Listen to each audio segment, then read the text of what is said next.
नमस्कार, कार्यक्रम नाइस टकमा हार्दिक स्वागत छ। म श्याम राणा मगर। कार्यक्रम नाइस टकमा हामी विभिन्न समसामयिक विषयवस्तुमा केन्द्रित भएर कुराकानी गर्ने गर्दछौँ।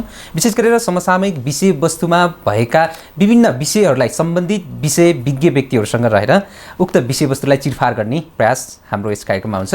आज पनि एकजना फरक व्यक्तिसँग फरक विषयवस्तुमा कुराकानी गर्नको लागि उपस्थित भइसकेको छु। विशेष गरेर राष्ट्रिय जनमुक्ति पार्टीले अहिले नेपालमा व्याप्त भ्रष्टाचारलाई निर्मूल गर्नको लागि यो भ्रष्टाचारको विरुद्धमा एउटा अभियान छेडेको छ र यही अभियान स्वरूप राष्ट्रिय जनमुक्ति पार्टीले सञ्चालन गरेको उक्त अभियान अहिले 100 दिन पुरा भएको छ। यही भदौ 19 गते यसैको सिरफेरमा रहेर लगायतका विभिन्न समसामयिक विषयवस्तुमा कुराकानी गर्नेछु आजका अतिथिसँग। उहाँ हुनुहुन्छ राष्ट्रिय जनमुक्ति पार्टीका उपमहासचिव, त्यस्तै गरी परराष्ट्र विभागका उपप्रमुख साथै जनमुक्ति एकाडेमीका प्रमुख टोप अस्लामी मगर हुनुहुन्छ। सर्वप्रथम उहाँलाई कार्यक्रममा स्वागत गर्छु। सर, यहाँलाई कार्यक्रममा स्वागत छ। धन्यवाद छ। आरामै हुनुहुन्छ? एकदम ठिक छ। अहिले राष्ट्रिय जनमुक्ति पार्टीको यहाँ उपमहासचिव पनि हुनुहुन्छ र अहिले पार्टीले जुन किसिमको भ्रष्टाचारको विरुद्धमा राष्ट्रिय आन्दोलन अभियान छेडेको छ, यसको 100 दिन पुरा भएको छ। थकानहरू त्यस्तो केही छैन, बडो उत्साहहरू बढ्दै गएको छ।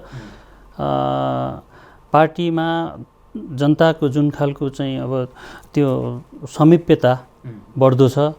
जनताले हामीले राखेको विचारहरू उप जुन खालका चाहिँ अब प्रतिक्रियाहरू दिनुभएको छ, त्यसले थप ऊर्जाहरू चाहिँ थपेको छ। पार्टी पङ्क्तिलाई, पार्टीलाई माया गर्ने सबैलाई, पार्टीको विचार बारे चिन्तन मनन गर्ने सबैलाई, समग्रमा देशभक्त न्यायप्रेमी जति पनि नेपाली दाजुभाइहरू हुनुहुन्छ उहाँहरूलाई यो हाम्रो अभियान जो आज भदौ 19 गते 100 दिन पुग्यो, त्यहाँसम्म आइपुग्दाखेरि एउटा बहुआयामिक खालको चाहिँ ऊर्जा हामीलाई प्राप्त भएको छ। पक्कै पनि यहाँहरूले जुन राष्ट्रिय स्तरबाट यो भ्रष्टाचारको विरुद्धमा अभियान चलाउनु भयो, 100 दिन पुरा गरिसकेपछि पक्कै पनि पार्टीले त्यसलाई पनि मूल्याङ्कन गर्यो होला। त्यसको त पक्कै कुनै पनि कार्यक्रमहरू गरिसकेपछि त्यसका उपलब्धिहरूलाई नै हेरिन्छ। के कस्तो उपलब्धिहरू भयो जस्तो लाग्छ यहाँलाई? के कस्तो उपलब्धिहरू भयो अहिले? अब यसमा अहिले ठोस उपलब्धि त्यस्तो हामीले भन्ने खालको त्यो त कसरी भन्ने होइन, तर साङ्गठनिक रूपमा जनतासँग हामी जोडिन पाइरहेका छौँ। हामी जनतासँग जाँदाखेरि जनता चाहिँ भ्रष्टाचार बारेमा चाहिँ कोही न कोही बोलिदियोस् भन्ने खालको जुन एउटा अपेक्षा थियो, त्यो अपेक्षाको परिपूर्ति हुने त्यो सम्भावनाहरू हामीले जनतामा सम्प्रेषण गर्न सक्षम भएका छौँ।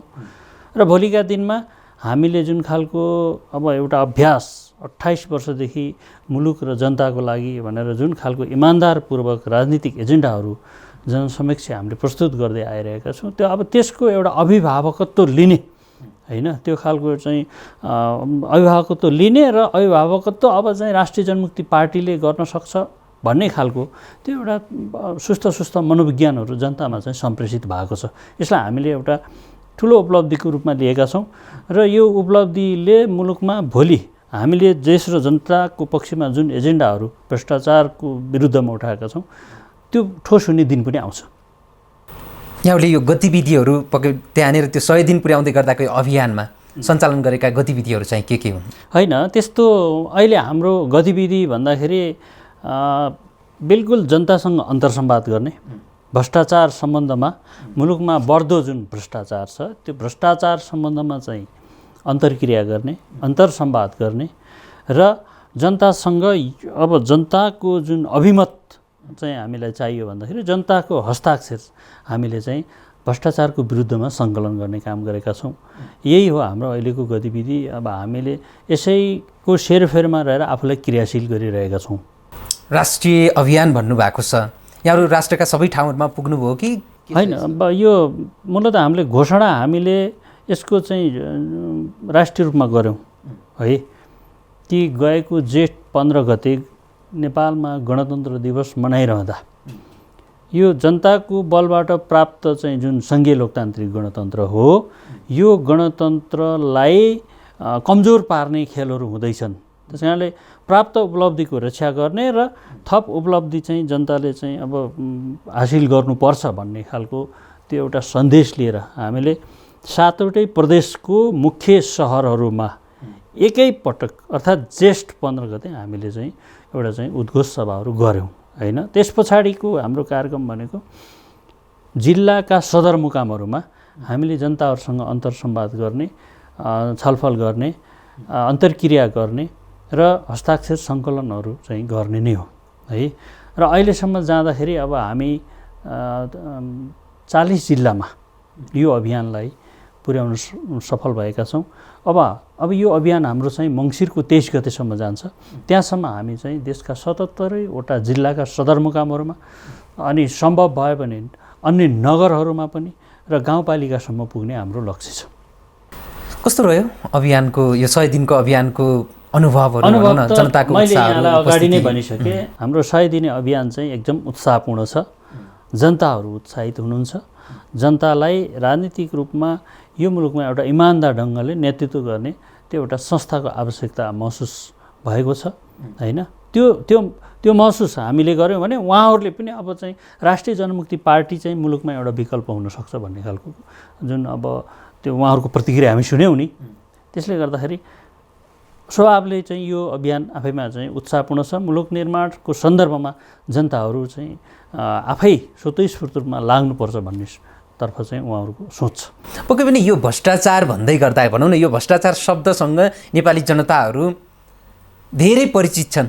हरेक ठाउँबाट सबै ठाउँतिर भ्रष्टाचारै भ्रष्टाचार छ, भ्रष्टाचारबाट आक्रान्त भएका नेपालीहरू भनेर त्यो खालका गुनासाहरू पोख्ने, भ्रष्टाचारीहरूको आलोचनाहरू गर्ने पनि छ। राष्ट्रिय जनमुक्ति पार्टीले जुन ढङ्गबाट यहाँहरूले भ्रष्टाचार विरुद्धको अभियान सञ्चालन गर्नुभयो, के कुरा देख्नुभयो र यहाँहरूले पार्टीगत हिसाबबाट निर्णय नै गरेर यहाँहरू यसरी अभियान सञ्चालन गर्न लाग्नुभयो? यहाँ कुरा के छ भन्दाखेरि मुलुकलाई भ्रष्टाचार मुक्त बनाउने भनेर राष्ट्रिय जनमुक्ति पार्टीले आफ्नो स्थापना कालदेखि नै चाहिँ उद्घोष गरेको विषय हो अघि।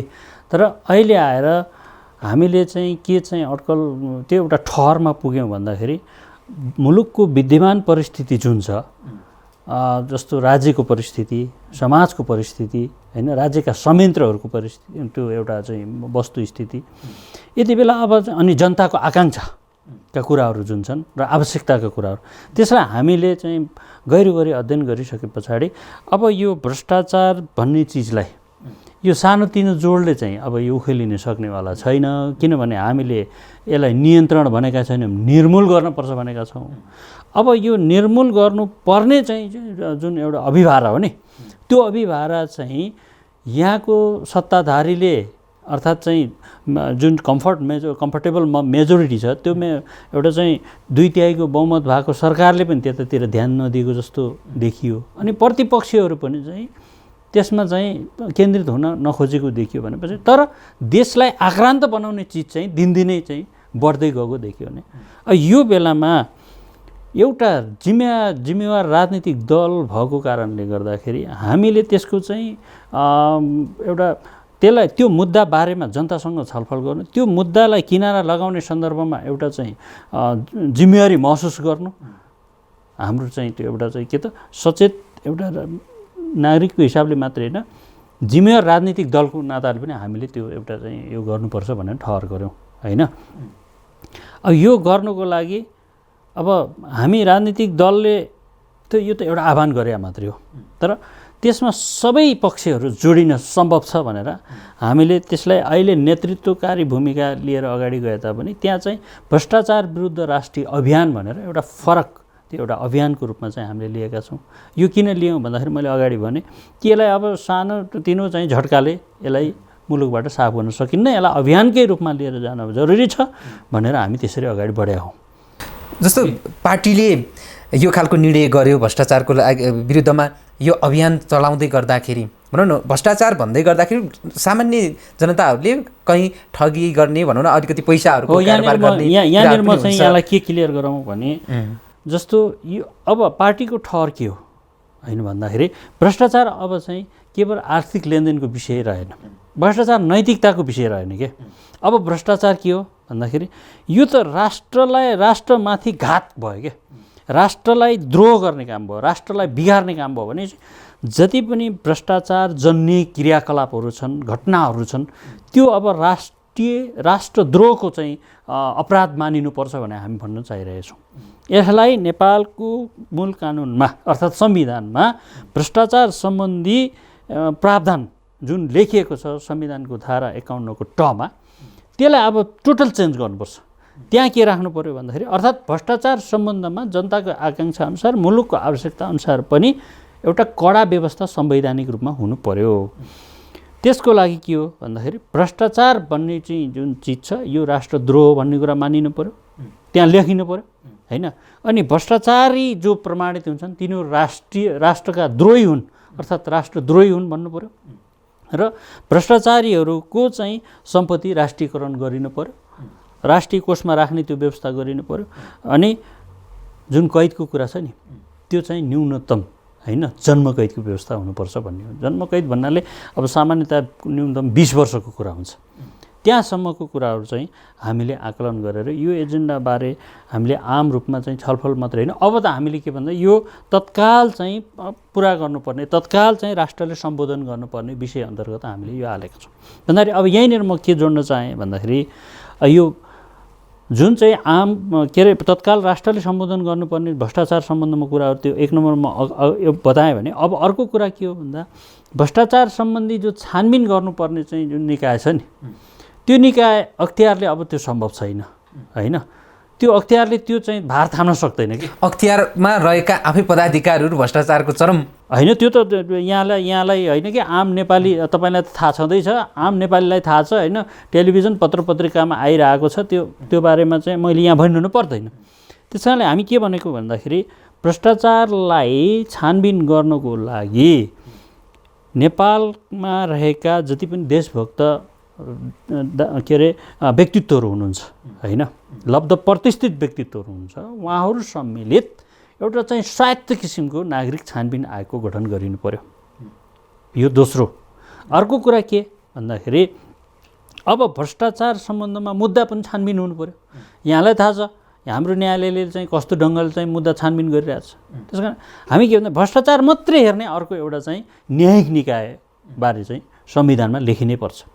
त्यो लेख्नुपर्छ। त्यो के भन्दाखेरि त्यो न्यायिक निकायलाई हामीले चाहिँ विशेष अदालत भनेका छौँ जसले चाहिँ 6 महिनाभित्र भ्रष्टाचार सम्बन्धी जति पनि चाहिँ अब मुद्दाहरू छन् त्यसलाई छिनोफानो गर्ने हैसियत राखोस् कि त्यहाँभन्दा बढी पनि लाने होइन पछि लाने पनि होइन हैन। त्यसरी तीनटा कुराहरू तत्काल चाहिँ राज्यले अब कानुनमा व्यवस्था गर्नुपर्ने यो तत्कालको आवश्यकताहरू चाहिँ हुन्। र अब यो भ्रष्टाचार सम्बन्धमा चाहिँ अब बुझ्नुपर्ने कुरा के हो भन्दाखेरि सबैले अब यो आर्थिक लेनदेनको विषय मात्रै होइन यो नैतिकताको विषय रहेन भनेर अब बुझ्नु पर्यो कि आम नेपालीले पनि यसरी बुझ्नु पर्यो र यसरी नै यो अभियानलाई सघाउनु पर्यो। भ्रष्टाचारमा देख्दै गर्दाखेरि अहिले यहाँ त त्यो नजानिदो तरिकाबाट राजनीतिक भ्रष्टाचारसम्म भएको छ जुन चाहिँ सर्वोच्च किसिमको छ भनौँ न। त्यो ढङ्गबाट पनि सामाजिक भ्रष्टाचारहरू छन्, धेरै ढङ्गबाट भ्रष्टाचारहरू छन्। पार्टीले राष्ट्रिय जनमुक्ति पार्टीले देखेको भ्रष्टाचार कुन खालको भ्रष्टाचारहरूलाई भनौँ न यहाँहरूले देख्नु भएको छ र यो कुराहरू निराकरण हुनुपर्छ भनेर यहाँहरू कसरी अगाडि बढेर नै। अब यहाँले ठिक कुरा भन्नुभयो। हामीले देखेको कुरा के हो भन्दाखेरि मूल सफा नगरिकन तल चाहिँ फिटकिरी छरेर पानी खुवाएर त्यो सम्भव हुँदैन हो कि। त मूल भनेको के हो त? मूल त सिंहदरबार हो हैन। मूल त चाहिँ यहाँको चाहिँ राज्य व्यवस्थाको ऊ चाहिँ हेड जहाँ छ त्यही हो हैन। यो ठाउँमा नीतिगत रूपमा मेलमिलाप गरेर जुन खालको भ्रष्टाचारलाई मौलाउन हाल्ने अनि नयाँ भ्रष्टाचार पनि थप्ने, पुराना भ्रष्टाचारहरूलाई पनि चाहिँ अब गाँजे माझे गरेर त्यसलाई चाहिँ त्यत्तिकै छोड्ने खालको जुन प्रवृत्ति हाबी भयो नि यो त संस्कारको रूपमा आयो नि भने यही चिजलाई ठिक गर्नुपर्छ भन्ने कुरा हो। हामीले देखेको कुरा त्यो हो। अब यो चिजलाई ठिक गर्नको लागि त के चाहियो भन्दाखेरि तपाईँले या राज्यले के गर्नु पर्यो भन्दाखेरि नेपालको जुन कानुन हो त्यो व्यवस्था ठिक गर्नु पर्यो नि। पहिला त कानुनी व्यवस्था ठिक गर्नु पर्यो नि। आज म चाहिँ अर्थात् ए भन्ने व्यक्ति चाहिँ अब सत्तामा होला अरे उसले चाहिँ के अरे मैले भ्रष्टाचार हुन दिन्न भन्यो, अर्कोमा अनि अघिकोले जेसुकै गरोस् पछाडिकोले जेसुकै गरोस् यो खालको चाहिँ लत्तो छडाई हिसाबको कुराकानी गरेर हुँदैन। राज्यको कुरा हो नि त, देश र जनताको कुरा हो नि त, मुलुकलाई समृद्धितर्फ लाने कुरा हो नि त। त्यस कारणले के हो त भन्दा आज पनि त्यो स्थिति आजसम्म हामी गल्ती गरिरहेछौँ भने त्यो गल्तीलाई पनि सच्याउनु पऱ्यो। भोलि चाहिँ आज सच्याइएको जुन विषय छ त्यसमा टेकेर भोलि चाहिँ समृद्धिको लाइनमा नयाँ पुस्ताहरू जान पाउने त्यो एउटा पूर्वाधार पनि हामीले चाहिँ एउटा सशक्त ढङ्गबाट स्थापित गरेर जानु पऱ्यो कि। त्यसको लागि जनमुक्ति पार्टीले देखेको कुरा के हो भने कि नीतिगत रूपमा नै यो चिजलाई हामीले पहिला स्पष्ट गर्नुपर्छ। त्यसको लागि नेपालको संविधानमा भ्रष्टाचार सम्बन्धी कडा व्यवस्था त्यहाँ हामीले चाहिँ स्थापित गर्नुपर्छ, लेख्नुपर्छ। हुन त अब हामीले अर्थात् 2075 सालको असोज 2 गते हाम्रा सम्मानित प्रधानमन्त्रीज्यूलाई 39वटा बुँदा नेपालको संविधानलाई पुनर्लेखन गर्नुपर्ने बारेमा केन्द्रित गरेर, अर्थात् त्यो किन भन्दाखेरि देशमा स्थायी शान्ति, दिगो विकास होइन र मुलुकको समृद्धिको कुराहरूलाई जोडेर हामीले 39वटा बुँदा चाहिँ सम्मानित प्रधानमन्त्रीलाई दिइसकेका हौँ।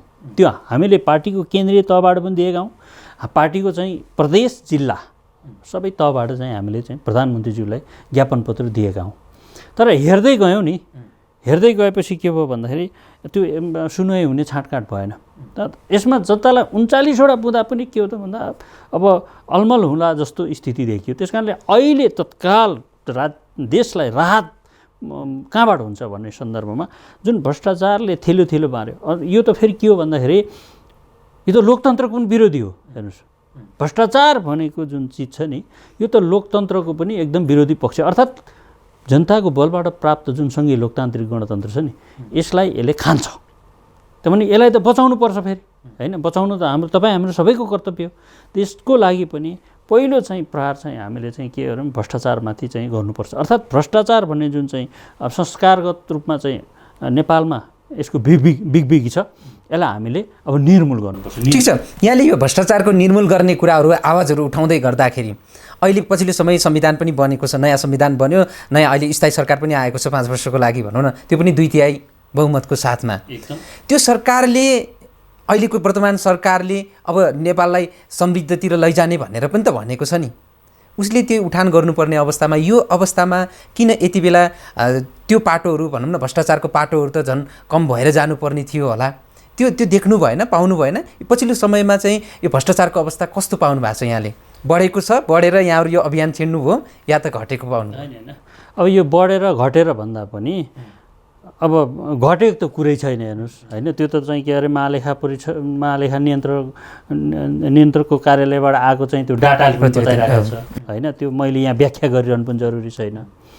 तर प्रवृत्ति जुन ढङ्गले सलबल गर्यो नि, यसले त मुलुकलाई भोलि चाहिँ राम्रो ठाउँमा पुर्याउँदैन। अनि तपाईँले भन्न खोजेको जुन भन्न त हाम्रो सम्मानित प्रधानमन्त्रीज्यूले चाहिँ भन्नुभएको कुर्सी ग्रहण गर्दै त म भ्रष्टाचार हुन दिन्न, मैले पनि गर्दिनँ, मुलुकलाई समृद्ध बनाउने हो, सुखी नेपाली बनाउने हो, जनमुक्ति पनि खुसी भयो, होइन? राम्रो हो नि त यो त। किन 2/3 जनताले चाहिँ बहुमत दिएको कुरामा 2/3 जनताको बहुमतसहितको चाहिँ हाम्रो सम्मानित प्रधानमन्त्रीले यो कुरा गरेको त राम्रो कुरा हो। यो त सामान्य व्यक्तिले गरेको कुरा त होइन। तर 18 महिना, होइन, अर्थात् वर्ष दिन कटिसके पछाडिका जुन चाहिँ अब परिस्थितिहरू हामीले देख्यौँ नि, अब यहाँ खबरदारी नगर्ने भने मुलुकलाई अरू अप्ठ्यारो पर्न सक्छ। त्यो खबरदारी कसले गर्ने त? प्रतिपक्षले पनि गर्दैन, संसदमा रहेको प्रतिपक्षले गर्दैन, होइन? अरू कसैले पनि गर्नेवाला पनि हामी देख्दैनौँ। तर हामी एउटा जिम्मेवार राजनीतिक दल हो, हामीले गर्नुपर्छ भनेर त्यो कुरा हामीले उठान गरे हौँ। त्यो र यो फेरि हामीले केवल रहर मेट्नको लागि मात्रै यो विषय उठान गरिएको छैन। फेरि यो हामी टुङ्गोमा पुर्याउने हो, होइन? जनमुक्ति पार्टीको चाहिँ जुन चाहिँ भ्रष्टाचार विरुद्धको राष्ट्रिय अभियान छ, यो अभियान मार्फत यो विषयलाई टुङ्गोमा पुर्याउनु पनि पर्छ। ठिक छ, यहाँले यो टुङ्गोको कुरा गर्दै गर्दाखेरि भनौँ न, थुप्रै व्यक्तिहरू, सङ्घ संस्थाहरू, नागरिकहरूले भनौँ न, र केही दलहरूले पनि कहिलेकाहीँ अब यस्ता भ्रष्टाचारको विरुद्धमा आवाजहरू उठाएको अवस्थाहरू छ पक्कै पनि। तर सानातिना भ्रष्टाचारका मुद्दाहरू बाहिर आउँछ, त्यसलाई चाहिँ सल्ट्याए जस्तो गर्ने, अनि त्यसपछि यहाँ त साङ्गठनिक हिसाबबाट अलिकति ठुलो तहबाट विभिन्न भ्रष्टाचारहरू छन् भनेर आरोपहरू लगाउने, गुनासाहरू गर्ने छ जनताको, त्यो छ। यहाँले यो गर्दै गर्दाखेरि अब पार्टीगत हिसाबमा हेर्ने हो भने लगभग नेपाली जनताहरूले एउटा पार्टीले चलाएको अभियानमा पार्टीकै कार्यकर्ताहरू बिचमा मात्र सीमित हुने, अनि त्यसपछि अर्को प्रतिपक्ष भनौँ न, अर्को दोस्रो पार्टीले चाहिँ त्यसको राम्रै मुद्दा भए पनि समर्थन नगर्ने खालको जुन किसिमको परिपाटीहरू छ नि, त्यसले गर्दाखेरि फेरि एकछिन चल्छ यो अभियान, त्यसपछि फेरि सेलाएर जाने अवस्थाहरू छन्। कति उदाहरणहरू हामीले हेर्न सक्छौँ र त्यो स्थितिहरू छ। त्यसले गर्दाखेरि यहाँले यो टुङ्गो लगाउने भन्दै गर्दाखेरि कसरी त्यो टुङ्गो लगाउने, त्यो प्रतिबद्धता यहाँले व्यक्त गर्न सक्नुहुन्छ? होइन, जनताको जुन उत्साह छ नि, त्यो नै चाहिँ एउटा चाहिँ प्रबल आधार हो कि? अर्थात् जनताको जुन आकाङ्क्षा छ, अनि त्यो आकाङ्क्षालाई परिपूर्ति गर्ने एउटा चाहिँ सही अभिभावकको चाहिँ खाँचो महसुस उहाँले गर्नुभएको छ। त्यो आधारले हामी चाहिँ त्यो टुङ्गोमा पुग्न सकिन्छ भन्ने कुरा। जनताको बलको अगाडि त कसै केही लाग्दैन। जनतालाई हामीले सुस्त जोड्दैछौँ अभियानमा, होइन? त्यो बलकै आधारमा यो भोलि टुङ्गो लगाउनुपर्छ। अब सत्ताधारीले सुन्छन् कि सुन्दैनन् भन्ने कुरा हुन्छ। सानो दलले उठाएको कुराहरू सुन्छन् कि सुन्दैनन् भने त्यो त जनता जोडिँदै गएपछि दल आफै ठुलो हुँदै जान्छ, अभियान आफै ठुलो हुँदै जान्छ, होइन? त्यतिखेर जबरजस्त सुन्नुपर्ने अवस्था आयो भने जनताले त्यसको हिसाब किताब पनि खरै रूपमा गर्न सक्छन्, होइन? तर कुरा के हो भन्दाखेरि जुन खालको चाहिँ एउटा मुलुकमा चाहिँ अब भ्रष्टाचारको चाहिँ जुन अब विभिन्न खाले भ्रष्टाचार भन्नुभएको छ नि, साना भ्रष्टाचारीलाई या भ्रष्टाचारको विषयलाई चाहिँ कारबाही गरे जस्तो गर्ने, ठुलोलाई चाहिँ नगर्ने भन्ने जुन कुरा छ नि, यसको पनि हिसाब किताब त हुन्छ नि। त्यस कारणले हामीले के भनेका छौँ भन्दा त्यो संविधानमै व्यवस्था गर्नु पऱ्यो क्या। त्यो के त भन्दाखेरि कम्तीमा पनि पञ्चायतदेखि हालसम्म, होइन, को एउटा उच्च पदस्थ उसमा बस्ने, चाहे राजनीतिक दलका मान्छे हुन्, चाहे चाहिँ अब अन्य चाहिँ के अरे सार्वजनिक पब्लिक सेक्टरका मान्छेहरू हुन्, होइन, जोसुकै हुन्, सबैको चाहिँ सम्पत्ति छानबिन गर्ने त्यो एउटा चाहिँ के त भन्दा स्वतन्त्र र स्वायत्त खालको चाहिँ नागरिक छानबिन आयोग गठन गर्नुपर्छ भन्यो नि हामीले। त्यसको लागि प्रतिबद्ध हुने कि नहुने, राष्ट्र देश बनाउँछु भन्ने, समृद्धिको कुरा गर्छु भन्ने, तर सबै जति पनि बाधा अड्चन छन् त्यसलाई चाहिँ जिउका तिउँ राखेर कसरी भन्छ देश, हो कि होइन? यो त चाहिँ तपाईँ र मैले गफ गरिरहँदाको कुरा मात्रै त होइन, यो त चाहिँ राष्ट्रको विषय हो, यो त चाहिँ देशको विषय हो। त्यस कारणले आम नेपाली जनताले पनि के बुझ्नु पर्यो भन्दाखेरि बाधा अड्चन एक ठाउँ राखेर तपाईँलाई चाहिँ एउटा खालको सपना मात्रै देखाइन्छ भने अब त्यसलाई तपाईँ कति विश्वास गर्नुहुन्छ भन्ने कुरा हो क्या। त्यस कारणले हाम्रो आह्वान के हो भन्दाखेरि फेरि एकपटक हाम्रो भविष्यको लागि, मुलुकको भविष्यको लागि, होइन, मुलुकमा तपाईँ र मेरो चाहिँ बलले जुन योगदानले, होइन, समर्पणले जुन व्यवस्था आएको छ त्यो व्यवस्थालाई बचाएर थप चाहिँ समृद्धितर्फ जानको लागि यो विषय जो भ्रष्टाचार छ यसबारेमा चाहिँ एउटा खालको चाहिँ हाम्रो चाहिँ कठोर खालको एकता हुन जरुरी छ। हामी एक हुन जरुरी छ, एक भएर जान अगाडि पर्छ। यसमा जनताले साथ दिन जरुरी छ, जनता यसमा गोलबन्द हुन जरुरी छ। हामी अपिल पनि गरिरहेछौँ, उहाँहरू जोडिने क्रम पनि छ। तर आम रूपमा तपाईँको यो नाइस टेलिभिजन मार्फत पनि म एउटा चाहिँ देशको जिम्मेवार पार्टीको एउटा जिम्मेवार सदस्यको नाताले पनि, होइन, नेतृत्व तहमा भएको व्यक्तिको नाताले पनि उहाँहरूमा म अपिल गर्न चाहन्छु कि एउटा पार्टीको एजेन्डा यो होइन, तपाईँले त्यसरी बुझ्नुहोस्, होइन? जनमुक्ति पार्टीले त्यो एजेन्डा फ्लोर गर्यो, त्यो प्रस्ताव हो, होइन, हामी फ्लोर गऱ्यौँ, तर त्यसलाई चाहिँ अब हिँडाल्ने त अभियान छ नि त। अर्थात् एउटा पार्टीको उसले मात्रै हुँदैन भनेर त्यसमा सबै मान्छेहरूलाई टाइअप गर्दै जाने भनेर भ्रष्टाचार विरुद्धको राष्ट्रिय अभियान छ नि त, त्यो अभियानमा सबै जोडिन आउनुहोस्, हामी त्यो भन्न चाहन्छौँ र अपिल गरिरहेछौँ। हामी जहाँ जहाँ गएको छौँ त्यहाँ त जोडिनु पनि भएको छ। अनि ठुलाहरूलाई चाहिँ कारबाही नगर्ने भन्ने कुरा जुन छ नि, त्यो त अब तपाईँले अब के अरे हाम्रो सम्मानित संसदबाट पनि सुनिसक्नु भएको छ, होइन? सत्ताधारी दलकै चाहिँ अब नेतृत्वले भनिरहनु भएको छ कि नीतिगत रूपमा मिलाएर अरबौँ खरबौँ भ्रष्टाचार गरिरहेछ भनेपछि उहाँ पनि त जोडिनु पऱ्यो यो अभियानमा। कि त उहाँले त्यो चाहिँ के अरे पार्टीभित्र व्यापक चाहिँ हलचल ल्याउन सक्नु पऱ्यो, होइन? उहाँले सक्नुहुन्न। जनतालाई अपिल गर्ने कुरा चाहिँ एक्लै गाह्रो हुन्छ भने राष्ट्रिय चाहिँ अभियान छ नि त राष्ट्रिय जनमुक्ति पार्टीको, यसमा जोडिँदा त के फरक पर्छ र, होइन? भ्रष्टाचारीहरूलाई तलाउने सन्दर्भमा एउटा चाहिँ बलियो कानुन बनाउने सन्दर्भमा उहाँहरूलाई पनि जोडिन हामी अपिल गर्छौँ। यहाँले भनौँ न यसरी अपिल गर्दै गर्दाखेरि एउटा पार्टीले सञ्चालन गरेको यो अभियान हो, जानेर भ्रष्टाचारलाई निर्मूल पार्नुपर्छ भनेर भ्रष्टाचारको विरोधमा लाग्ने जनताहरू, आम जनताहरू त छन् नै, तर उहाँहरूलाई अलिकति समन्वय गर्ने भनौँ न, जुन चाहिँ फरक पार्टीका एउटा तपाईँले पार्टीले सञ्चालन गरेको अभियान भनिसकेपछि त्यो खालको सोचहरू अझै पनि देखिन्छ।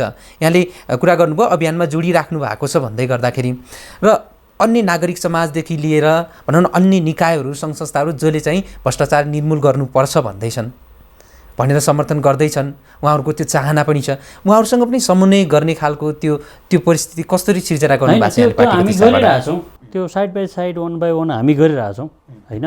त्यसमा अब हामीले चाहिँ अब संवादको प्रक्रियालाई चाहिँ बढाइराखेका छौँ। हाम्रो संवादहरू आन्तरिक रूपमा भइराखेको छ। त्यो उहाँहरू पनि हाम्रो अभियानप्रति सकारात्मक हुनुहुन्छ।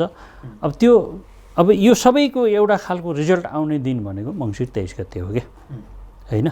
त्यहाँनिर चाहिँ अब हामीले चाहिँ अब यो जुन हाम्रो चाहिँ हस्ताक्षर सङ्कलनको अभियान अन्तर्सम्वादको कुराहरू छ नि त्यसको चाहिँ एउटा चाहिँ डेमो हामी त्यहाँ हामी देखाउन चाहिँ सम्भव हुन्छ क्या। अहिले त हामी केवल कि त अन्तर्क्रिया संवादमा मात्रै छौँ हगि। त्यस कारण बाहिर जसले उठाउनु भएको छ उहाँहरूलाई पनि हामीले धन्यवाद दिएका छौँ। तर हाम्रो सचेतना होइन, हाम्रो सचेतनाको चाहिँ सन्देश के हो भने कि धमिलो पानीमा माछा मार्न कसैले पनि नखोजोस् है। कि मुलुकको एउटा चाहिँ जुन विद्यमान परिस्थिति छ त्यो परिस्थितिलाई चाहिँ प्रयोग गरेर परम्परावादलाई चाहिँ उल्टाउन खोज्ने या चाहिँ परम्परावादलाई लाद्न खोज्ने या चाहिँ एउटा चाहिँ परिवर्तनको नाममा चाहिँ फेरि परम्परावादलाई नै चाहिँ अब जनतामाथि थोपर्ने यस्तो खालको चाहिँ दुस्साहस चाहिँ कसैले चाहिँ नगरून्। हामी यो पनि के अरे पहिले नै सचेतता पनि सम्प्रेषण गर्न चाहन्छौँ। तर जसले न्यायिक कुराहरू उठान गर्नुभएको छ उहाँहरूलाई पनि हामी भन्छौँ अभियानमा जोडिनुहोस् होइन। तपाईँ त्यो विरोधको लागि विरोध गरेर मात्रै त केही हुनेवाला त छैन। हामी त उपाय पनि बताएका छौँ होइन, यो उपायबारे पनि जोडिनुहोस्। अब यसै बिचमा म तपाईँलाई अर्को कुरा थप्न चाहन्छु। आम नेपाली जनसमुदायमा म चाहिँ यो अभियानको तर्फबाट अरू थप कुराहरू राख्न चाहन्छु कि 100 दिन हामीले क्रस गरिरहँदा होइन हामीले चाहिँ 3टा कुरा चाहिँ तत्काल गर्नुपर्ने भनेर चाहिँ भनियो, जो कि चाहिँ अघि मैले तपाईँलाई बताएँ होइन। अर्को 3टा कुरा चाहिँ हामीले फेरि एउटा राष्ट्रिय बहसको रूपमा आउनु पर्यो, सबैले त्यसलाई बहस गर्नु पर्यो, नागरिक समाजले बहस गर्नु पर्यो, आम नेपालीले चाहिँ होइन टोलमा चाहिँ घर घरमा बहस गर्नु पर्यो भनेका छौँ। त्यो के भन्दाखेरि पहिला कुरा मुलुकलाई समृद्ध बनाउने भन्ने कुरा छ नि त हो। मुलुकलाई समृद्ध बनाउने हो भने यो मुलुकको समृद्धिको मापन के हो, त्यो मापन चाहिँ प्राप्ति नहुँदासम्म हाम्रो देशका सबै जनप्रतिनिधिहरूले भोलिन्टियरी काम गर्नु पर्यो। सम्भव छ त्यो? किन सम्भव छैन? तपाईँले चाहिँ हिजो चाहिँ के अरे राजनीतिक दलमा काम गर्दाखेरि केही पनि नलिएर गर्ने अनि त्यही राजनीतिक दलबाट प्रतिनिधि हुँदाखेरि जनताको चाहिँ के भन्दा कोषको रकमलाई होइन यति तलब उति तलब भनेर आफै नियम बनाएर खान मिल्छ, बुझ्न मिल्छ। तपाईँले पाउने सेवा सुविधा लिनुहोस्, त्यो कुरा अलग हो। तपाईँ त के भन्दाखेरि लोकसेवा आयोगबाट लडेर आएको कर्मचारी त होइन नि त, तपाईँ सेवक हो नि। सेवकले त अब मुलुक समृद्ध बनाउने भन्ने तर पाएको अझै चाहिँ के भन्दा धेरै सुविधा चाहियो या तलबै चाहियो भन्न थालेपछि त कसरी मिल्छ त? अहिले तपाईँले यसो भन्दै गर्दाखेरि भनौँ न यति सेवा सुविधा यति लाभ लिँदै गर्दाखेरि त यो भ्रष्टाचार यसरी मौलाइराखेको छ। अझै स्वयंसेवा गर्न सक्ने त्यो स्थिति परिकल्पना गर्न सकिएला? किन सकिन्न? तपाईँले देख्नु भएको छ नि कैयौँ राजनीतिक दलका मान्छेहरू होइन जो स्वयंसेवा गर्न चाहन्छन्, स्वयंसेवी भएर जनताको प्रतिनिधि बन्न चाहन्छन्, उनलाई त टिकटै दिए छैन त होइन। त्यहाँ पनि खेतीपाती अर्कै ढङ्गले गरिएको छ भनेपछि यसमा त शुद्धिकरण ल्याउनु पऱ्यो नि। त्यस कारण हामीले यसलाई राष्ट्रिय बहसमा चाहिँ छिटो लगाउँ भनिरहेछौँ क्या, अपिल गरिरहेको छौँ। म फेरि पनि भन्न चाहन्छु कि जनप्रतिनिधिहरूले स्वयंसेवीको रूपमा चाहिँ काम गर्न तयार हुनु पऱ्यो। हामी गर्छौँ भनेर अब चाहिँ लिखितम गर्नु पऱ्यो। उहाँहरूले अपिल के अरे जनता समक्ष उहाँहरूले चाहिँ कबुल गर्नु पऱ्यो। एक अर्को कुरा नेपालको निर्वाचन प्रणाली पनि ठिक भएन। यो ज्यादै खर्चिलो भयो, भड्किलो भयो होइन। यो चाहिँ अब व्यथिति ल्याउने खालको भयो, भ्रष्टाचारलाई बढाउने खालको भयो। यो खालको निर्वाचन प्रणालीलाई चाहिँ अब चाहिँ यसको विकल्पबारे सोच्नुपर्छ, राज्यले सोच्नुपर्छ, समाजले सोच्नुपर्छ। यसबारेमा पनि आम बहस होस् होइन। अनि अर्को चाहिँ के छ भन्दाखेरि यहाँ जे बोलिन्छ त्यो नगर्दाखेरि ठुलो मान्छे हुने चलन छ क्या होइन। जे बोलिन्छ त्यो नगर्दा ठुलो मान्छे भइने त्यो एउटा संस्कार बस्यो क्या। त्यस्तै राजनीतिक दलले चाहिँ घोषणापत्रमा यो गर्छु, उहाँ गर्छु, त्यहाँ गर्छु, त्यहाँ गर्छु भनेर लेखेर दिने जनतालाई, अनि भाषण गर्दाखेरि त्यही घोषणापत्रलाई आधार बनाएर यो गर्छु, त्यो गर्छु, त्यो गर्छु, त्यो गर्छु भनेर चाहिँ प्रतिबद्धता जनाउँदै हिँड्ने। जितेर गएपछि त्यो नगरे पनि हुने, अनि त्यो नगर्दाखेरि पनि अब के गर्ने भनेर जनता पनि अलमल पर्ने जुन स्थिति छ यसलाई स्पष्ट गरिनुपर्छ। स्पष्ट गर्ने बारेमा चाहिँ छलफल गरिनुपर्छ भनेर यो बहसको विषय पनि उठान गर्छौँ। यसलाई हामीले राजनीतिक भाषामा के भनेछौँ भन्दा राइट टु कोट, अर्थात् त्यस्तो चाहिँ जो प्रतिनिधि जसले चुनावभन्दा अगाडि चाहिँ एउटा घोषणापत्र बाँड्यो होइन, भाषण गरेर भन्यो, त्यस्ता दल या प्रतिनिधिलाई जितेपछि काम गर्दैनन् भनेपछि जनताले अर्थात् मतदाताले त्यस्तो व्यक्ति या दललाई चाहिँ कोर्टमा तानेर चाहिँ त्यसलाई बनाउने त्यो एउटा सिस्टम हामीले बसाल्नुपर्छ। त्यसको पनि संवैधानिक व्यवस्था हुनुपर्छ भनेर भनेको। त्यसलाई हामीले राइट टु कोर्टको नाम दिएका छौँ होइन। यो पनि एउटा आम रूपमा बहस हुनुपर्छ भनेर हामीले भ्रष्टाचार विरुद्ध राष्ट्रिय अभियान उद्घोष गरेको चाहिँ 100 दिन पुगेको सन्दर्भमा यो कुराहरू पनि जनता समक्ष राष्ट्रिय बहसको लागि सम्प्रेषण गरेका छौँ। हुन्छ, म पार्टीको सैद्धान्तिक विचारहरूदेखि लिएर विचारधाराहरूतिर म कुराकानी गर्न मन लाग्यो यहाँलाई।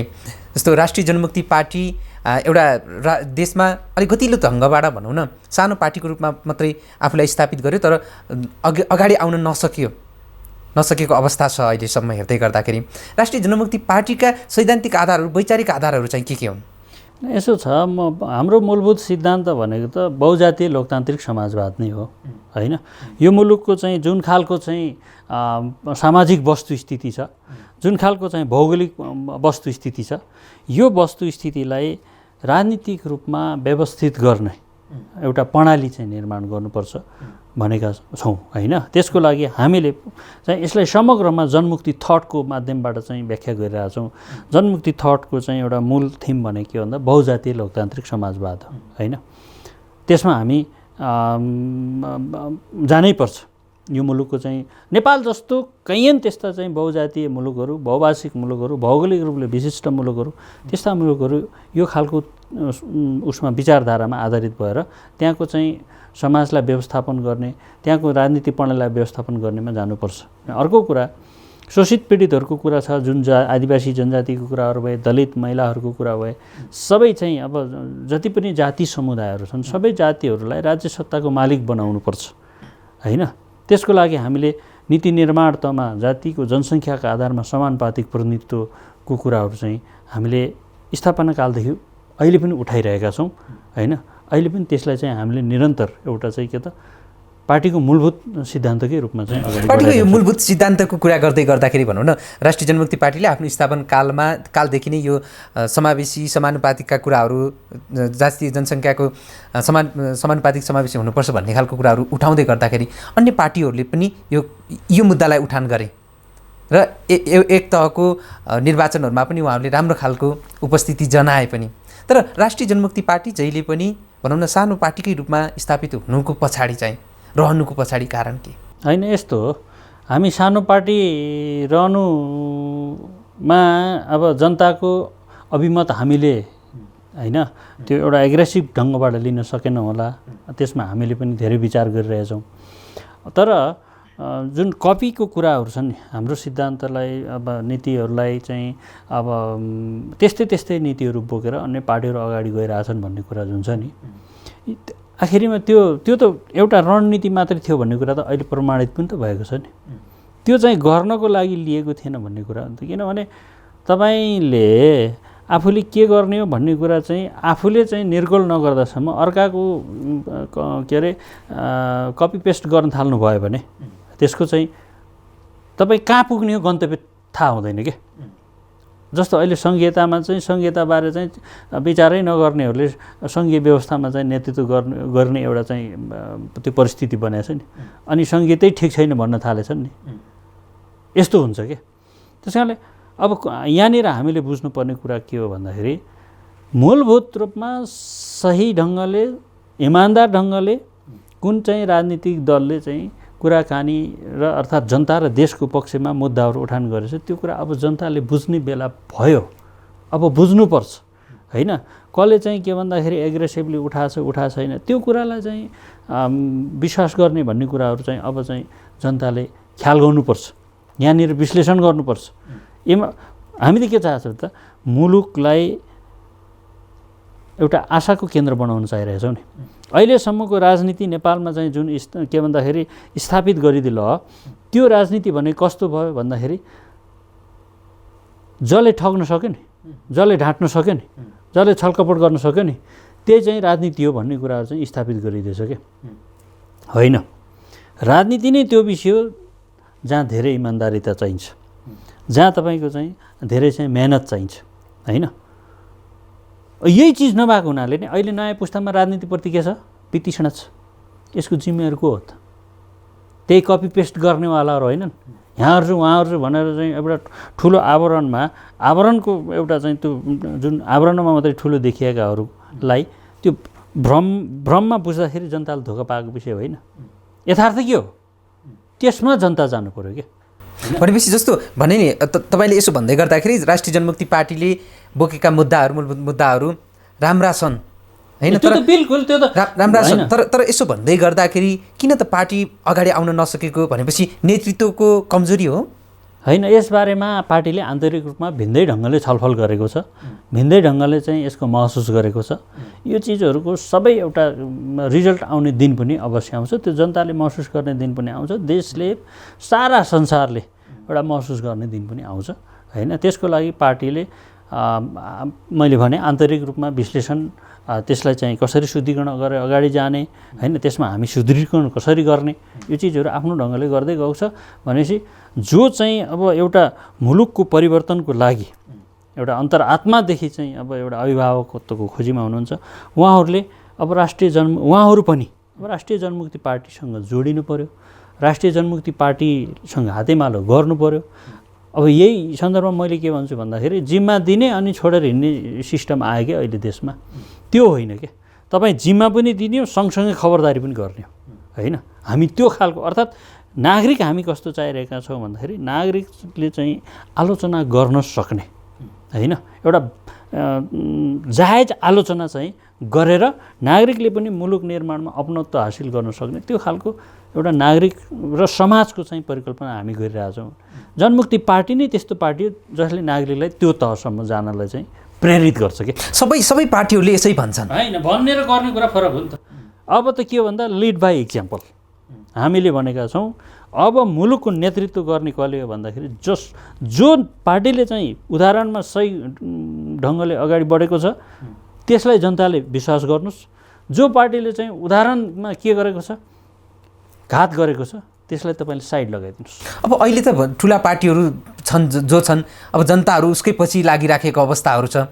तपाईँहरू जहिले सानो पार्टीमा रहने अनि त्यसपछि त्यसरी नै कसरी नेतृत्वमा पुगेर त्यसलाई जनता त तपाईँको अब हिजो राणाको पक्षमा पनि त थियो नि, 104 वर्षसम्म राणाको पक्षमा पनि थियो नि, पञ्चायतकालको पक्षमा पनि त थियो नि होइन, अनि चाहिँ फेरि निरङ्कुश राजतन्त्रको पक्षमा पनि त थियो नि।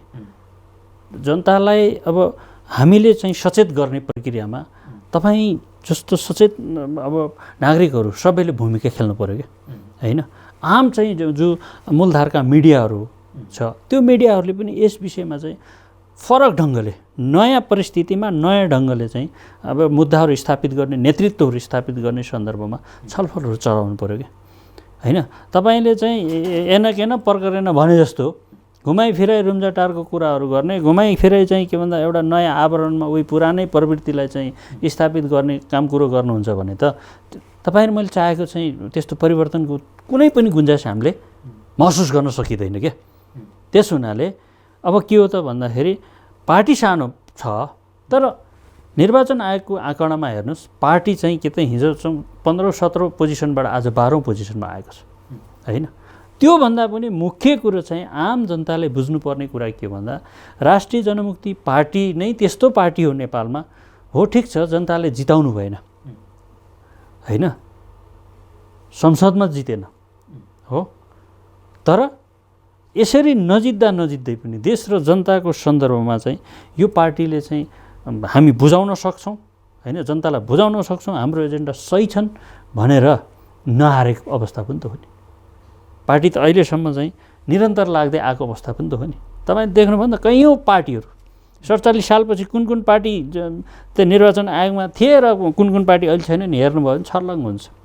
यही चाहिँ 64 साल पछाडि कुन पार्टी जन्मियो र कुन पार्टी चाहिँ निर्वाचन आयोगको डाटाबाट हरायो त्यो छर्लङ्ग हुन्छ। तर तपाईँ 2048 सालदेखि अहिलेको डाटा हेर्दै जानुहोस्, राष्ट्रिय जनमुक्ति पार्टी संसदमा नभए तापनि होइन जनताले यसलाई मत दिएर नजिताएको भए तापनि यो देश र जनताको लागि निरन्तर चाहिँ खटिआएको पार्टी हो क्या। हुन्छ, म यहाँलाई यहीँ रोक्छु। अहिले चाहिँ छोटो विश्राम लिन्छु। विश्रामपछि पुनः यो पार्टीका गतिविधिहरू लगायतको अहिलेको भ्रष्टाचार राष्ट्रिय अभियानको बारेमा म फेरि केन्द्रित भएर कुराकानी गर्नेछु। अहिलेको लागि छोटो विश्राम लिन्छु।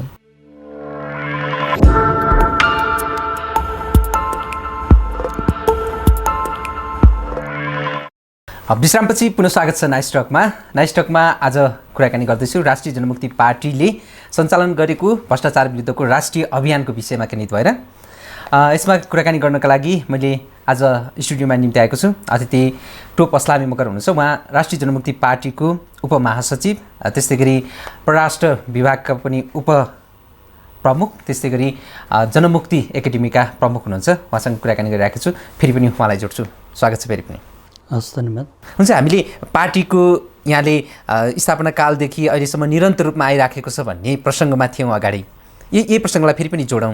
राष्ट्रिय जनमुक्ति पार्टी जुन स्थापना कालदेखि अहिलेसम्म निरन्तर रूपमा निर्वाचन आयोगमा रहेको छ भन्दै गर्दाखेरि भनौँ न, यसका साङ्गठनिक पाटोहरूको पनि विस्तार हुने क्रमहरू पनि त्यसले पनि भूमिका खेल्छ पार्टीलाई स्थापित गर्ने पाटोमा। पछिल्लो समयमा राष्ट्रिय जनमुक्ति पार्टीको साङ्गठनिक अवस्थाहरू कस्तो छ? अब यसमा चाहिँ अब हामीले भन्दाखेरि के त भन्दाखेरि लगभग हामी 55 जिल्लामा क्रियाशील छौँ र अहिले फेरि अनि देशको के अरे प्रवासमा हामी चाहिँ 13वटा देशमा चाहिँ क्रियाशील छौँ, हो कि। यसका 15वटा चाहिँ जनसङ्गठनहरू क्रियाशील छन् र अब साङ्गठनिक रूपमा भन्दाखेरि गाउँ तहसम्म हामीले धेरै जिल्लाहरूमा यो पार्टीलाई चाहिँ फैलाएका छौँ र अब यो पार्टीले अब अहिले चाहिँ अब यो सङ्गठनको त्यही बलमा मात्रै नभएर अब एउटा चाहिँ यो पार्टीको एउटा चाहिँ ऐतिहासिक विरासतको चाहिँ जुन चाहिँ एउटा छ हैन, त्यसको आधारमा पनि अब हामीले यसलाई पुँजीकरण गर्ने र जनताहरूको जुन जनमुक्ति पार्टीप्रतिको आकर्षण छ त्यसलाई अब फेरि सङ्गठनमा त्यो खालको आकर्षणलाई सङ्गठनमा बदल्ने चाहिँ प्रक्रियामा हामी गइरहेका छौँ। भ्रष्टाचार अहिले सबैतिर छ भनेर अगाडि पनि हामीले प्रसङ्ग जोड्यौँ र त्यही देखेर नै यहाँहरूले यो अभियान पनि सञ्चालन गर्नुभयो। पार्टी र भ्रष्टाचार बिचमा भ्रष्टाचारको जुन मुद्दालाई उठान गरेर भनौँ न एक किसिमको यहाँहरूले यसलाई उठान गर्ने अनि त्यसपछि पार्टीको पनि विस्तार गर्ने रणनीति पनि होला नि? त्यो त एउटा चाहिँ चलायमान सङ्गठनको उद्देश्य त त्यो स्वाभाविक रूपमै हुन्छ, हगि। कुनै पनि राजनीतिक दलले अब के अरे सिद्धान्तहरू निर्माण गर्दा राष्ट्र निर्माणकै सिद्धान्तलाई चाहिँ अब कल्पना गरे हुन्छ भने पछाडि अब त्यो त एउटा चाहिँ सीमित दलले मात्रै गर्ने कुरा भने त्यो दलको फैलावटलाई पनि त्यसलाई कायम गर्नुपर्ने हुन्छ हैन। त्यस कारणले गर्दा अब भ्रष्टाचार विरुद्धको चाहिँ अभियान एउटा छ भने त्यो लगायत विभिन्न चाहिँ मूलभूत कुराहरू छन् जो राष्ट्र र राष्ट्रियताको लागि चाहिँ आवश्यक चिजहरू छन्। त्यसबारेमा पनि हामीले जनतासँग सँगसँगै छलफल पनि गरेका छौँ हैन। तर अहिले तत्काल चाहिँ विषय उठान गर्दाखेरि भ्रष्टाचारलाई हामीले चाहिँ अलिक केन्द्रमा राखेर भ्रष्टाचारलाई अलिक प्रमुखता दिएर भ्रष्टाचार हुनुहुन्न भन्ने विषयलाई प्रमुखता दिएर हामीले चाहिँ मुद्दाहरू उठान गरेको कुराहरू मात्रै हुन् हैन। जस्तो यो भ्रष्टाचारको विरोधमा मुख्य मुद्दा नै बनाएर ल्याउने दलहरू धेरै छन्, ठुलादेखि साना सबैले त्यो खालको मुद्दाहरू उठान गरेको पाइन्छ र त्यस्ता खालका अभियानहरू पनि कहिलेकाहीँ छेडिराखेको अवस्था पनि छ। तपाईँहरूले कसरी यसको निराकरण गर्न सक्नुहुन्छ, यसलाई भ्रष्टाचारलाई निर्मूल पार्न सक्छु भन्ने खालको के छ पार्टीसँग त्यस्तो? अब यस्तो हो, अब यहाँले भने जस्तो कुरा अब भन्नु खोजेको कुरा के हो जस्तो लाग्यो भन्दाखेरि अब यस्तो कुरा जसले पनि गर्छन् हैन। अहिले पनि जनमुक्ति पार्टीले जो गरिरहेको छ यो पनि जनतालाई चाहिँ आफूतिर आकर्षित गर्नलाई हो भन्न खोजे जस्तो लाग्यो हैन। तर मैले अगाडि यहाँलाई भने कि लिड बाई एक्जाम्पल अब हैन, अर्थात् जनताले पनि भरोसा गर्ने चाहिँ उसको चाहिँ विगतको गतिविधिहरू के छ त्यसलाई चाहिँ आधार मानेर भरोसा गर्नु पर्यो के। जस्तो राष्ट्रिय जनमुक्ति पार्टीले दुईचोटि चाहिँ मन्त्रालय पनि सम्हाल्यो, राष्ट्रिय जनमुक्ति पार्टीले चाहिँ दुईचोटि संसदमा नि गयो हैन। संसदमा जाने एउटा पक्ष भयो, मन्त्रालय सम्हाल्ने एउटा पक्ष भयो। त्यो मन्त्रालय सम्हाल्दा हैन कुनै पनि त्यस्तो भ्रष्टाचारको भए पनि यो पार्टीको नेताहरूबाट भएको छैन हैन। जति पनि जनप्रतिनिधिहरू चाहिँ यो पार्टीबाट स्थानीय रूपमा चाहिँ प्रतिनिधित्व गर्दैछन् गरे उहाँहरू कसैबाट पनि यो भ्रष्टाचारको चाहिँ त्यस्तो कुनै पनि भए पनि उच्चारण भएको छैन, बरु त्यसको विरुद्धमा लड्ने कामहरू भएको छ। त्यो बाहेक यो मुलुकमा नीतिगत चाहिँ अव्यवस्थालाई मिलाउनको लागि यो पार्टीले जुन खालको आवाजहरू बुलन्द गर्दै आयो त्यो अहिले चाहिँ मुलुकको लागि के छ अत्यन्त आवश्यक हो भनेर सबैले महसुस गर्ने बेला भइसकेको छ। जस्तो संहिता कुरा त हुँदै भयो हैन। अब यहाँ संहिताको चाहिँ अब कुव्याख्या पनि गर्ने चलन छ। तर हामीले भन्न खोजेको के हो भन्दाखेरि हामीले सोचे जस्तो संहिता त यहाँ प्राप्त भएकै छैन। तर हामी के चाहिरहेछौँ भन्दा विद्यमान जो उपलब्धि छ संहिताको, यसलाई चाहिँ कहाँ लानु पऱ्यो भने जनता, स्थानीय जनतालाई शक्तिशाली बनाउने तहसम्म लानु पऱ्यो, स्थानीय जनतालाई निर्णायक बनाउने तहसम्म लानु पऱ्यो भन्ने कुरा हो। त यही चिज हिजो राष्ट्रिय जनमुक्ति पार्टीले 48 सालमा उठाउँदा त फेरि मान्छेले चाहिँ खिस्टिउरी गर्दै आएको पनि त हो नि त। त्यो पनि त हामी सह्यौँ होइन। समानुपातिक प्रतिनिधित्वको कुरा गर्दाखेरि खिस्टिउरी गर्दै आएका कुराहरू पनि त हो नि, त्यो पनि त हामी सह्यौँ। तर आज मुलुकको चाहिँ जुन चाहिँ बहुलता छ, मुलुकको जुन चाहिँ बहुजातीय चाहिँ विशिष्टता छ, यसलाई सम्बोधन गर्नुपर्दो रहेछ राजनीतिक रूपमा भन्ने कुराहरू त फेरि चाहिँ सम्बोधन गर्न बाध्य भएका कुराहरू पनि तपाईँ मैले त देख्यौँ त होइन। अनि अर्को कुरा, आज महिला दिदीबहिनीहरूको जुन खालको प्रतिनिधित्व बढिरहेको छ, त्यसमा हामीले नै भन्यौँ कि पत्रकार सम्मेलन गरेर भन्यौँ महिलाहरूको पहिलो पोजिसनलाई अब त्यो खुला गरौँ, महिला पुरुष जो पनि हुने भए। तर दोस्रो पोजिसन चाहिँ त्यो एकदम के त सेक्युर गर्नुपर्छ। यसले गर्दा महिलाहरूलाई राजनीतिक रूपमा अगाडि आउन, एउटा चाहिँ राजनीतिक रूपमा थप विश्वस्त हुन र भोलिका दिनमा विकास निर्माणमा चाहिँ सँगसँगै सहभागी हुने, प्रतिनिधित्व गर्ने त्यो एउटा चाहिँ विश्वसनीयता होइन आफैभित्र चाहिँ वृद्धि हुँदै जान्छ र त्यसले समाज निर्माणमा, राष्ट्र निर्माणमा चाहिँ ठुलो टेवा पुर्याउँछ भनेर हामीले भनेका हौँ। त्यतिखेर पनि त खिचिटिउरी गरिएकै थियो त। तर आज राज्य कहाँ आयो त? फेरि राज्य त यही ठाउँमा आउनु पऱ्यो नि त, मुलुक र समाज त यही ठाउँमा आउनु पऱ्यो नि त होइन। त्यस कारणले के हो त भन्दाखेरि हामीले उठाउनको लागि उठाएको कुराहरू होइनन् के। हामी त भनिरहेछौँ त जुन कुरा बोलिन्छ त्यो गर्दैन भने त त्यसलाई त अदालतमा हाल्नु, कानुन चाहिन्छ भनेर हामी आए भनिरहेछौँ त। त्यहाँभन्दा हामीले के भन्ने? त्यस कारणले गर्दा आम नेपाली जनसमुदायहरूले, मैले अगाडि पनि भने कि अब राजनीतिक दललाई विश्वास गर्ने उसको व्यवहारबाट, उसको बोली धाक धम्कीबाट होइन, उसको व्यवहारबाट। किन जनता पावरफुल हो, जनता चाहिँ शक्तिशाली हो, निर्णायक हो भनेपछि जनताले अब त्यो कोणबाट सोच्नुपर्छ क्या। फल्ना ढिस्कानाले यस्तो गर्यो या क्या राम्रो, एकछिन अतिरञ्जित हुने रमाउने त्यहाँ होइन। अब जनताले पनि जिम्मेदार भएर सोच्ने बेला आएको छ।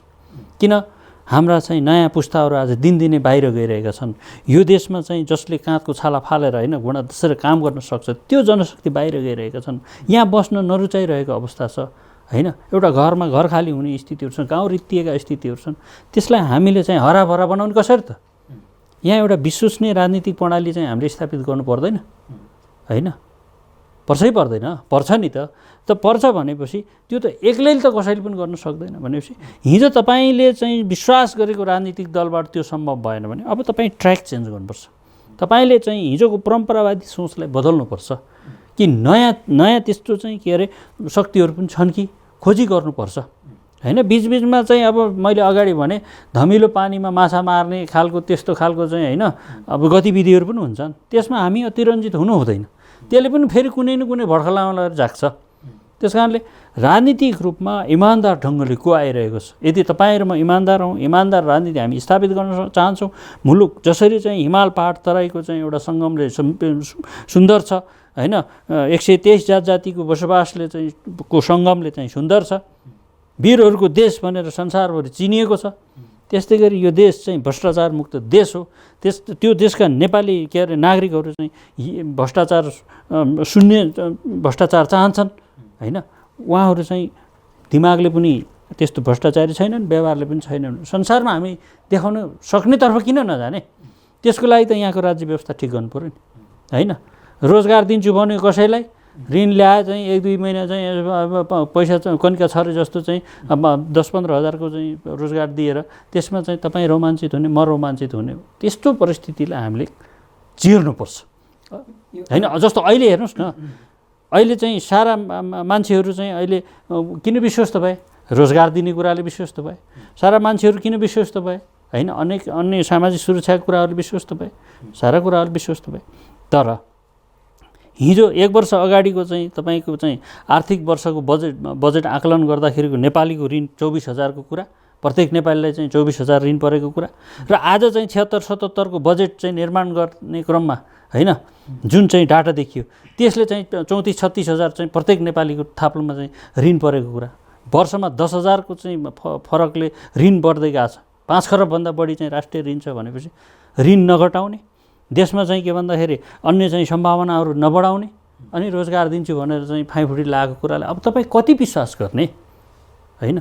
रोजगारै दिने भने त यहाँ त कल कारखाना खोल्नु पऱ्यो, रोजगारको चाहिँ त्यो अवस्थाहरू निर्माण गर्ने भने त भएका कल कारखानालाई बनाउनु पऱ्यो, नयाँ थप्नु पऱ्यो। तर तपाईँ र मैले सुनेका हौँ, सारा संसारलाई थाहा छ, भएको कल कारखानाको इँटा पनि बेचेर खाने काम भइरहेछ यहाँ। त्यसमा सरकार मुखदर्शक छ, सरकारलाई त्यसमा मतलब छैन भने अब यस्तो परिस्थितिबाट हामी कोही न कोहीले यस्तो परिस्थितिलाई चिर्नुपर्छ। यस्तो परिस्थितिको विरुद्धमा जाने र सही परिस्थिति निर्माण गर्ने सन्दर्भमा कोही न कोही राजनीतिक दलले त चाहिँ एउटा जिम्मेदारी त लिनु पऱ्यो नि। त्यो जिम्मेदारी लिने प्रयास राष्ट्रिय जनमुक्ति पार्टीले गरिरहेको छ कि।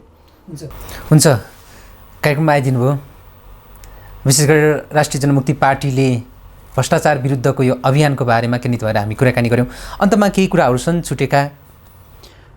अब छुटेको भन्दा पनि म चाहिँ अलि त्यसमा चाहिँ अब जोड दिएर भन्न चाहन्छु कि हामी नेपालीहरू परिवर्तनका आकाङ्क्षी हौँ, देशभक्त छौँ, हामी सबै चाहिँ न्यायप्रेमी छौँ भने पछाडि तर त्यो न्यायका कुराहरू मुक्तिका कुराहरू चाहिँ सम्बोधन हुन सकिरहेका छैन। त्यसको लागि अहिले चाहिँ तत्काललाई के हो त भन्दाखेरि हामीले चाहिँ भ्रष्टाचार विरुद्ध राष्ट्रिय अभियान भनेर राष्ट्रिय जनमुक्ति पार्टीको तर्फबाट जुन कुराहरू उठान गरिरहेका छौँ, भ्रष्टाचार राष्ट्रद्रोह हो, भ्रष्टाचारीहरू राष्ट्रद्रोही हुन्, भ्रष्टाचारीको सम्पत्ति राष्ट्रियकरण गर्नुपर्छ, भ्रष्टाचारीलाई कम्तीमा पनि जन्मकैदको व्यवस्था गर्नुपर्छ, एक त्यो यो कडा कानुन संविधानमा लेखिनुपर्छ। दोस्रो कुरा, यो भ्रष्टाचार सम्बन्धी छानबिनको लागि कम्तीमा पनि पञ्चायतकालदेखि हालसम्मको उच्च पदस्थ होइन कर्मचारी राजनीतिज्ञ सबैको सम्पत्ति छानबिन गर्नको लागि एउटा स्वायत्त किसिमको चाहिँ नागरिक छानबिन आयोग गठन गर्ने त्यो व्यवस्था संविधानमा लेखिनै पर्छ। र भ्रष्टाचार सम्बन्धी चाहिँ मुद्दा चाहिँ छिटो रूपमा चाहिँ छिनोफानो गर्नको लागि एउटा चाहिँ भ्रष्टाचार मात्रै हेर्ने त्यो एउटा विशेष अदालतको गठन तत्काल गरिनुपर्छ। यो तीनटा कुरा तत्काल गरिनुपर्छ। र अर्को कुरा म फेरि दोहोऱ्याएर भन्न चाहेँ, मुलुकलाई समृद्धितर्फ लाने हो भने जनप्रतिनिधिहरूले भोलिन्टियरली काम गर्नुपर्छ होइन। निर्वाचन प्रणाली चाहिँ जुन अहिलेसम्म हामीले चाहिँ अब त्यसलाई व्यवहारमा हेर्दै आयौँ, यो ज्यादै खर्चिलो र ज्यादै चाहिँ के त भन्दाखेरि भ्रष्टाचार बढाउने खालको भयो। यसको विकल्प सोचिनुपर्छ। र अर्को, जे बोलेका छन् राजनीतिकर्मीले राजनीतिक दलले त्यो अनुसार काम नगर्ने चाहिँ हो भने त्यति बेला चाहिँ मतदाताले दल अनि चाहिँ तिनका प्रतिनिधिलाई अदालतमा तान्ने चाहिँ कानुनी व्यवस्था बारे चाहिँ यो आम राष्ट्रिय रूपमा चाहिँ छलफल गरिनुपर्छ। र यसलाई पनि हामीले कानुनी मान्यताको रूपमा चाहिँ व्यवस्थित गर्नको लागि सबैले पहलकदमी गरौँ। हामी आह्वान गरेका छौँ सबैले यो खालको एउटा न्यायिक आन्दोलनमा, राष्ट्र निर्माणको आन्दोलनमा हामीलाई साथ दिनुहोस्, राष्ट्रिय जनमुक्ति पार्टीले साथ दिनुहोस्। सबै न्यायप्रेमी दाजुभाइ दिदीबहिनीहरू एकगठ भएर तपाईँ हाम्रो बल र तागत र चाहिँ समर्पणबाट जुन चाहिँ सङ्घीय लोकतान्त्रिक गणतन्त्र हामीले प्राप्त गरेका छौँ यसलाई थप मजबुत गराउनेतर्फ हामी चाहिँ केन्द्रित हौँ र हामीले प्राप्त उपलब्धिको आधारमा थप चाहिँ उपलब्धि हासिल गर्नेतर्फ चाहिँ लाग्ने बारेमा चाहिँ सकारात्मक ढङ्गले सोचौँ, यो अपिल गर्न चाहन्छु। यति कुरा भन्ने जुन एउटा वातावरण होइन तपाईँको यो नाइस टेलिभिजनले हामीलाई प्राप्त गर्यो, हामीलाई दिलायो, त्यसको लागि नाइस टेलिभिजन परिवार तपाईँ प्रस्तुता होइन श्याम थापाजीलाई पनि म व्यक्तिगत रूपमा र राष्ट्रिय जनमुक्ति पार्टी हाम्रो चाहिँ नि भ्रष्टाचार विरुद्ध राष्ट्रिय अभियान यो सबैको तर्फबाट एकमुष्ट आभार र धन्यवाद प्रकट गर्न चाहन्छु। हुन्छ, नाइस टकमा आइदिनु भयो। विशेष गरेर राष्ट्रिय जनमुक्ति पार्टीले सञ्चालन गरेको यो भ्रष्टाचार विरुद्धको राष्ट्रिय अभियानको बारेमा केन्द्रित भएर कुराकानी गर्नुभयो। पक्कै पनि पार्टीले सञ्चालन गरेको त्यो परिकल्पना गरेको भ्रष्टाचार मुक्त समाज, भ्रष्टाचार रहित समाजको निर्माण होस्, यो अभियानमा यहाँहरू सफल रहनुहोस्, हाम्रो पनि शुभकामना छ। कार्यक्रममा आइदिनु भयो, कुराकानी गरिदिनु, यहाँलाई धेरै धेरै धन्यवाद छ। हस् त, नमस्कार। आदरणीय दर्शकबिन, आजको नाइस टकमा मैले कुराकानी गरेँ राष्ट्रिय जनमुक्ति पार्टीका उपमहासचिव, पार्टीको परराष्ट्र विभागका उपप्रमुख, त्यस्तै गरी जनमुक्ति एकाडेमीका प्रमुख टोप इस्लामी मगरसँग। विशेष गरेर उहाँसँग राष्ट्रिय जनमुक्ति पार्टीले अहिले सञ्चालन गरेको भ्रष्टाचार विरुद्धको राष्ट्रिय अभियानमा केन्द्रित भएर कुराकानी गरेँ। पक्कै पनि भ्रष्टाचार मुक्त समाजको परिकल्पनाका साथ अगाडि बढेको जनमुक्ति पार्टीको यो अभियान सफल होस् हाम्रो कार्यक्रमको तर्फबाट पनि शुभकामना र उहाँसँगको कुराकानी यहाँलाई कस्तो लाग्यो सुझाव सल्लाह अनि प्रतिक्रिया पठाउनुहोस् सुझाव सल्लाह अनि प्रतिक्रिया पठाउन नाइस मिडिया नेटवर्क @gmail.com मा यहाँहरूले प्रतिक्रिया पठाउन सक्नुहुन्छ आजको कार्यक्रमबाट म प्रस्तुता श्याम राणा मगर त्यस्तै गरी हाम्रो सम्पूर्ण टिम बिदा हुन्छ अर्को कार्यक्रममा यस्तै फरक विषयसँगको कुराकानी लिएर आउने नै छु त्यतिन्जेलसम्मका लागि छुट्टिन्छौँ हेर्दै गर्नुहोला नाइस टेलिभिजन नमस्कार